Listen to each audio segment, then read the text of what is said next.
Further ado, you'll know this lady. You will have seen her sitting up here with her grandsons most nights. DJ has become a special friend of mine. A little guy with Soto's syndrome. I didn't know a lot about that either until Sandra kind of educated me on it, but that's Andre the Giant, the same syndrome he has. It's where people grow much bigger than they should, much faster than they should.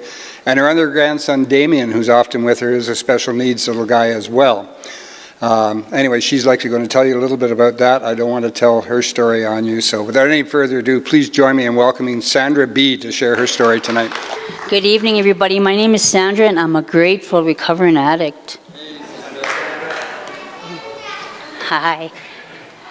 I'd like to start off by telling you that rock bottom is where I started to rebuild my foundation in my life.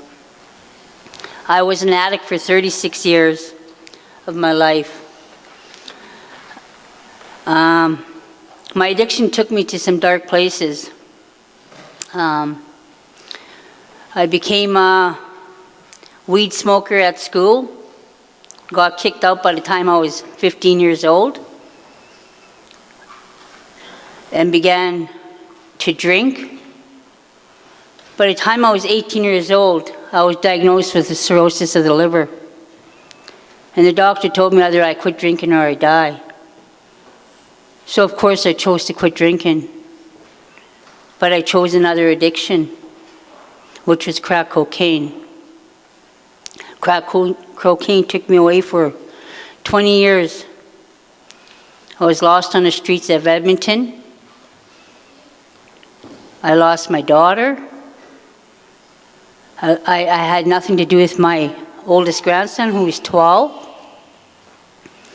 I wouldn't go see my family because I was ashamed of what I became, because I was never raised that way.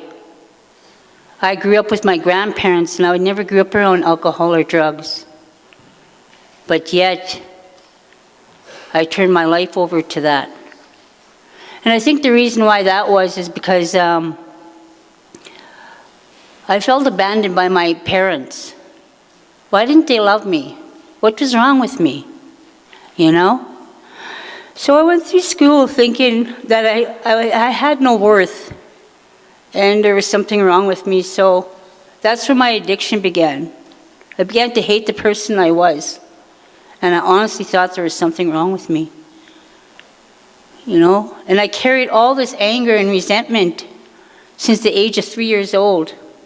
And it built up and built up and built up. No amount of addiction covered all the pain I carried in my life because of feeling abandoned, because of the disrespect I chose to do to myself and my family. By the time I hit 25, I was in jails. Ended up doing time in the pen for 2.5 years for trafficking, because I wanted to be somebody and I wanted to be noticed. And I do it at any cost. And that's where it landed me. You know, when I did the 2.5 years in the penitentiary, I really thought I changed my life over, because I found God in there. And I found a new way of life. And I really thought I was going to change when I got out. But all he did was throw me back to the street where my addiction was. And of course I went back to that. I went back to doing needles. The only thing I never did was down in my addiction. And I'm thankful for that. But by the time I hit 50 years old, I found myself alone in this apartment building with a glass pipe with nothing in it, scraping it. Not a soul around to talk to. And that's what I found. That's what I called my rock bottom. You know? And I thought, what am I doing to myself? I'm 50 years old and I have nothing to show for my life. There's nobody here to hear me cry. There's nobody here to talk to. You know? At that moment, I asked God. I got on my knees and I asked God to help me. I said, I can't live like this anymore. 50 years old and I have nothing to show for my life. I don't have my daughter. I don't have my grandkids. I don't have my family. What has my life become? God help me. And I got on my knees and I prayed. And I asked God to help me change my life around. I ended up picking up the phone and I phoned ADAC and I told them, I need help. I need to go to detox. If you guys don't help me today, I'm going to kill myself. And I was serious about it. I was done living the way I was living. At that moment, something came over me and I caught up and I threw the pipe in the garbage and I walked out the door and I walked to detox. And that was the longest walk of my life. There was a lot of doubt and there was a lot of, can I do this? I'm so scared of living real life. What does it have for me? I've never lived it. But you know, I did it. I went to detox. When I did 5 days in detox, I've never been clean for 1 day in my life. When I went to detox and stayed clean for 5 days, that was the worst 5 days of my life.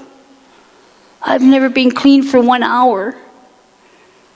That was the worst pain and torture I've ever been through. But that was the beginning of my new life. I went to talk to a counselor, and I told them I need long-term treatment. I've been through 28-day programs over and over, and it's never done anything for me. I am willing, and I really want to get clean. Please help me. I have no one to help me. I have no one to turn to. And I want my family back. I want my daughter in my life. And I want to change my life. And it begins now. And I'm really serious about it. I said, I need a geographical change. I need to change people, places, and things in my life in order to get clean. Please help me. This is where my life began. They sent me here to detox at Renfrew for a week. And then I got into a place called Aventa. I went to the 42-day program there. And then I went to the Aventa house for 6 months. That was the best move of my life. Today I have 6 years clean just about.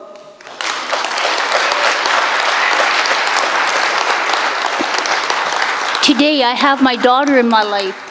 Today I have my grandchildren in my life. Today I have a job, I have a home. And today I'm up here speaking to you all that there is hope. If you want it, I am living proof that the program does work. God has done so many beautiful things in my life, and without Him, I wouldn't have made it this far.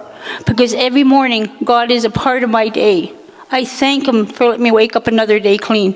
I thank Him in the evening for letting me go to bed clean. You know, and I pray for all my people out there struggling with addiction. I don't forget about them because I was once there. Today, I stop and say hi to those people because I was once there. I don't walk by them anymore. If somebody's hungry, I'll buy them a meal. You know, that's the person I became. But you know, I'm so thankful where my life has taken me today. Thank you all for listening to me and have a grateful 24.